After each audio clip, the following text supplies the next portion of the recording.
जमाशष्युम उर्दू बाल भारती सबक नंबर 6 लो आ गई बरसात। मुसन्निफ मुजतबा हुसैन।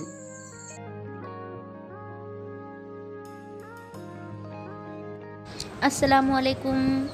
आपका इस्तकबाल करते हैं हमारे इस यूट्यूब चैनल पर। हमारा सबक चल रहा है लो आ गई बरसात, जिसको लिखा है मुजतबा हुसैन ने। तो चलिए देखते हैं आगे का सबक। किस तरह से मुसन्निफ ने पिछले वीडियो में हमने देखा था कि बरसात की खूबियाँ बयान की थी। अब देखते हैं आगे। बरसात का मौसम बड़ी उम्मीदों वाला मौसम होता है। जब हम छोटे थे और कभी रात को घन गरज के साथ तूफ़ानी बरसात होती थी, तो हम सारी रात बिस्तर में पड़े पड़े अपने दिल में इस उम्मीद को परवान चढ़ाया करते थे कि सुबह जब हम स्कूल जाएं तो पता चले कि सारा स्कूल तुगयानी में बह गया है। स्कूल के साथ साथ सारे टीचर भी अपनी छड़ियों समेत बह गए हैं और सारी किताबें भी बह गई हैं। देखिए बच्चों, मुसन्निफ जब छोटे थे आपकी तरह बचपन में, तो जब तूफ़ानी बरसात हुआ करती थी तो वो उस रात घन गरज के साथ तूफ़ानी बरसात में उनके दिल में भी बहुत सारी उम्मीदें पैदा होती थी। इसलिए मुसन्निफ ने बरसात के मौसम को उम्मीदों वाला मौसम कहा है, क्योंकि उसमें तरह तरह की ख्वाहिशें, उम्मीदें पैदा होती हैं। तो जब तूफ़ानी बरसात होती, जब मुसन्निफ छोटे थे, तो सारी रात बिस्तर पर पड़े पड़े मुसन्निफ अपने दिल में उम्मीद परवान चढ़ाया करते थे। एक उम्मीद उनके दिल में जाग जाया करती थी। क्या सोचते थे मुसन्निफ? इतना बारिश हो, इतनी बरसात आए रात भर, कि जैसे सुबह हम स्कूल को जाएं तो हमको पता चले कि पूरा स्कूल इस तूफ़ान में, इस तुगयानी में क्या हो गया हो, बह गया हो। और स्कूल के साथ साथ उन्होंने क्या कहा कि सारे टीचर भी जो छड़ियाँ लेकर अपने छड़ियों समेत क्या किए हों, बह गए हों, और सारी किताबें भी क्या हो गई हों, बह गई हों। यानी ऐसा मुसन्निफ ने क्यों कहा?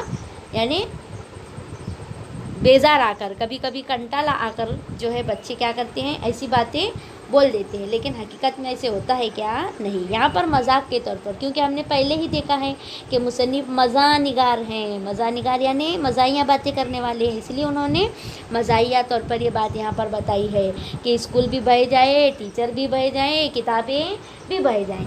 लेकिन और आगे देखते हैं, ये और बात है कि जब हम उम्मीदों वाली रात गुजार कर स्कूल पहुँचते। उम्मीदों वाली रात क्यों कहा? क्योंकि बरसात की रात उम्मीदों वाली होती है, यानी तरह तरह की उम्मीदें उसमें जागती हैं। जैसे मुसन्निफ की भी जागी थी, स्कूल बह जाए, टीचर बह जाए, ये वाली उम्मीद। तो जैसे वो स्कूल पहुँचते सुबह, तो देखते क्या देखते? स्कूल जूं का तूं खड़ा होता था। मगर इससे कौन इनकार कर सकता है कि बरसात हमारे दिल में सैकड़ों उम्मीदें पैदा कर देती हैं। सोचने को हम बहुत कुछ सोच सकते हैं, लेकिन हकीकत में ऐसा होता है क्या? नहीं होता। तो हमारे दिल पर ही क्या मौकूफ़ है, ये जो उम्मीदें हैं वो हमारे दिल पर मौकूफ़ हैं, यानी मुनहसिर हैं। बरसात की आमद से पहले खुद धरती के सीने में भी बड़ी उम्मीदें छुपी होती हैं, जो बाद में लाखों नन्हे मुन्ने हरे भरे पौधों की शक्ल में धरती के सीने से उबल पड़ती हैं। जैसे इंसान के अंदर दिलों में उम्मीदें पैदा होती हैं, वैसे ही धरती यानी ज़मीन के सीने में भी सैकड़ों उम्मीदें छुपी होती हैं। वो उम्मीदें बाहर कब आती हैं? बरसात के मौसम में बाहर आती हैं। किस शक्ल में?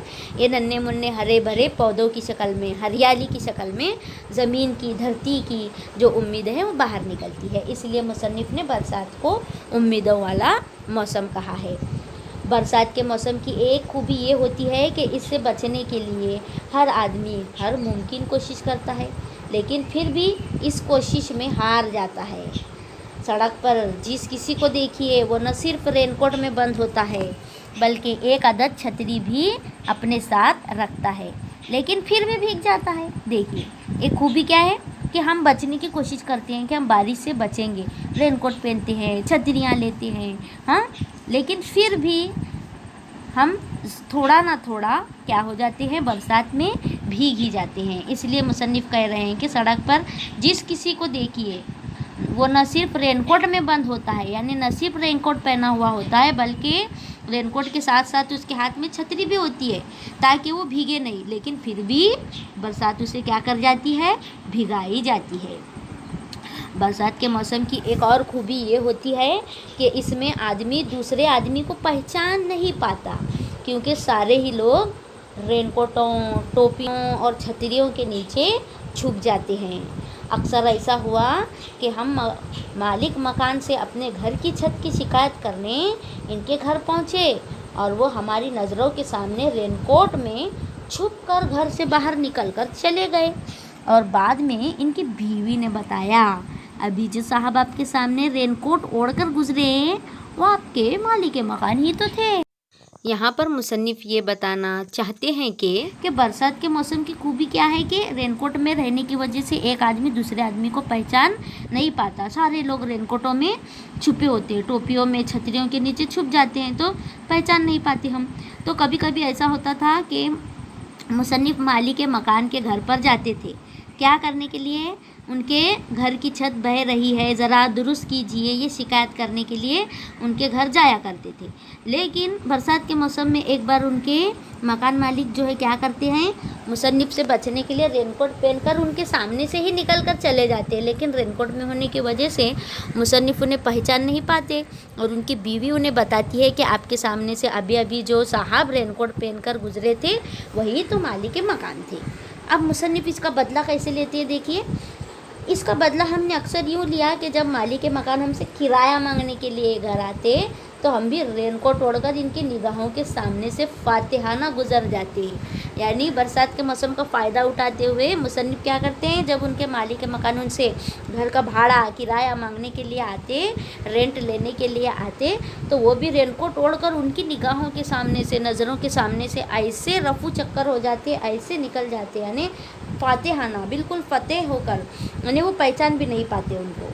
तो ईंट का जवाब पत्थर से न दिया जाए ना सही, लेकिन ईंट का जवाब ईंट से देने में क्या कुबाहत है। अब मुसन्निफ़ क्या कह रहे हैं, अगर कोई हमारे साथ बुरा करता है तो हम उसके साथ और बुरा ना करें, ना सही, यानी वो जो जैसा करता है उसके साथ वैसा ही करें। मतलब ईंट का जवाब पत्थर से ना दिया जाए, ईंट का जवाब ईंट से देने में कुछ कुबाहत नहीं है। कुबाहत नहीं यानी बुराई नहीं है। इसके आगे का सबक हम नेक्स्ट वीडियो में पढ़ेंगे। Nuzhat Tanveer Ahmed Bagalkote, assistant teacher, Maharashtra Urdu high school Kadwai, ज़िला रत्नागिरी।